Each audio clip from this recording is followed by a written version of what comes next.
সব ব্যাপারে তৃণমূল, গরুও তৃণমূল, কয়লাও তৃণমূল, ময়লাও তৃণমূল, গাছের ঘাসও তৃণমূল। What is this? আমি ভেবে পাই না।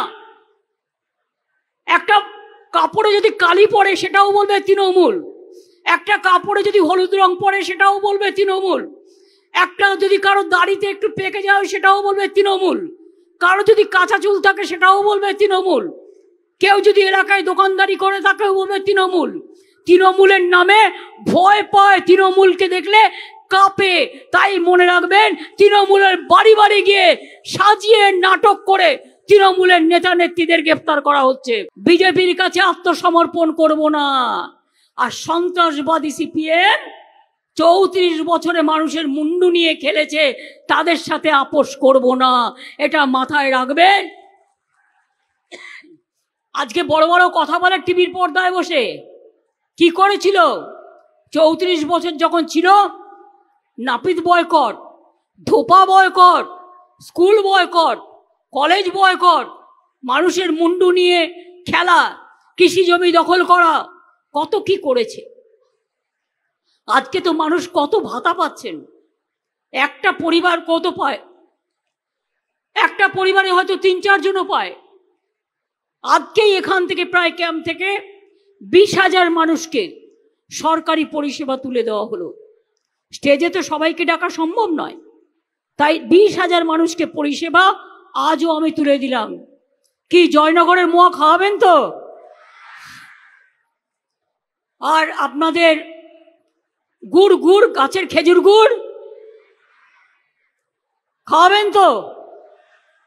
বাইরে থেকে অতিথিরা যখন আসবে অন্য কিছু গিফট দেবেন না, একটা করে জয়নগরের মোয়ার প্যাকেট গিফট দেবেন, তাহলে ব্যবসাটা বাড়বে।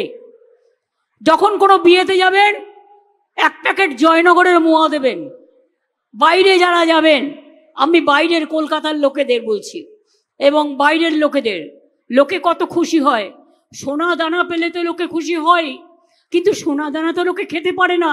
আর সোনা দানা রাখবেন কি? বাবা, ওই ইঁদুর, তারপরে কি যেন বলে, চামচিকিরা যেভাবে ঘুরে বেড়াচ্ছে, আপনার অর্জিত পয়সা সব লুট করে নিয়ে যাবে।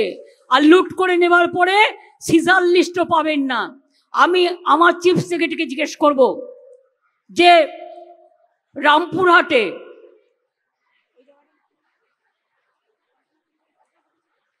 বাগটুইতে যে ঘটনা ঘটেছিল, আমি তো সবাইকে চাকরি দিয়ে দিয়েছি, টাকাও দিয়ে দিয়েছি। যে সিবিআইয়ের এখতিয়ারে ছিল সে খুন হয়ে গেছে তাদের আন্ডারে।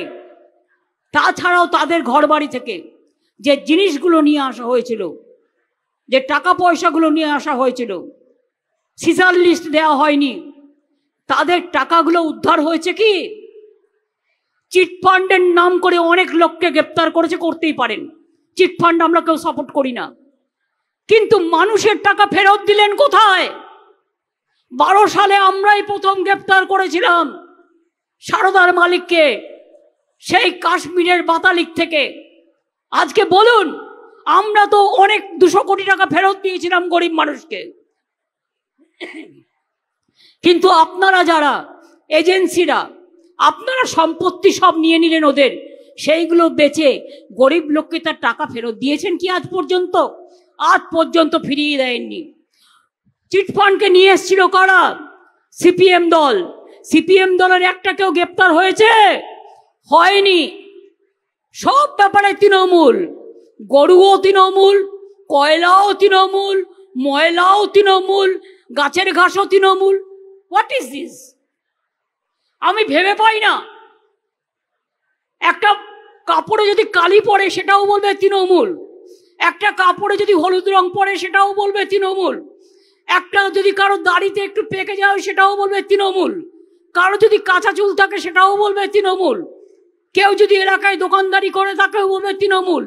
তৃণমূলের নামে ভয় পায়, তৃণমূলকে দেখলে কাঁপে।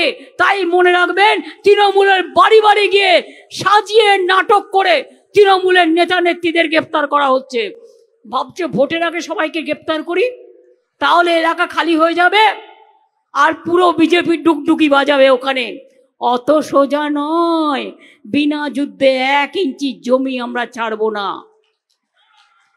আর আমি এটাও বলে যাই, বিজেপি অনেক লোকে পাশে ওপাশে ঢুকিয়েছে, টাকা দিচ্ছে, কোথাও 1 কিলো চাল দিচ্ছে, আর তোর 1 কিলো চালের ভরসা কে করে?